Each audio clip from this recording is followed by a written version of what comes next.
Bonjour, je m'appelle donc Cindy Pagès, je suis directrice adjointe au centre hospitalier Le Vinatier et je suis en charge de la recherche clinique et de l'innovation. Pourquoi une réorganisation de la recherche au sein du centre hospitalier Le Vinatier?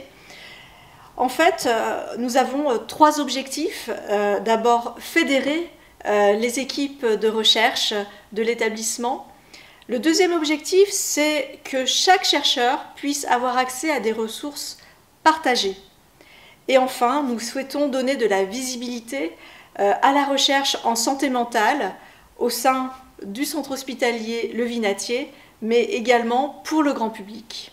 Et pour réaliser ces trois objectifs, nous avons souhaité réorganiser notre activité de recherche. Celle-ci repose sur trois piliers. Tout d'abord, une direction de la recherche clinique et de l'innovation, une DRCI, donc qui a été officiellement reconnue en 2021. Et puis, nous avons créé des lieux de concertation pour définir la politique de la recherche et définir quels sont les besoins des chercheurs. Ces deux instances, c'est d'abord le Conseil stratégique de la recherche qui réunit les personnels hospitalo-universitaires et les principaux chercheurs de l'établissement.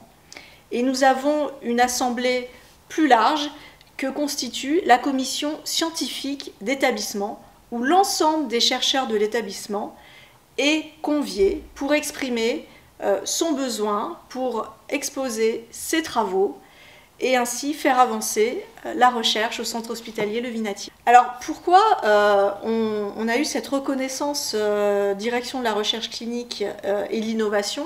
On a rempli deux critères principaux qui sont l'activité de recherche en elle-même, le nombre d'essais cliniques que nous avons promus ces dernières années, et puis également les appels à projets que l'on a décrochés au niveau national. C'est la première fois qu'un établissement public de santé mentale se voit reconnaître une DRCI. Il faut savoir que nous sommes le 6e producteur de recherche clinique en Auvergne-Rhône-Alpes. Notre but, c'est de proposer l'environnement le plus favorable possible pour que des projets innovants puissent émerger. Le maître mot pour nous, c'est l'innovation. Je m'appelle Benjamin Roland, je suis psychiatre addictologue et je suis professeur de psychiatrie à l'université Lyon 1 et j'ai des responsabilités de service sur le CH Le Vinatier et les hospices civils de Lyon.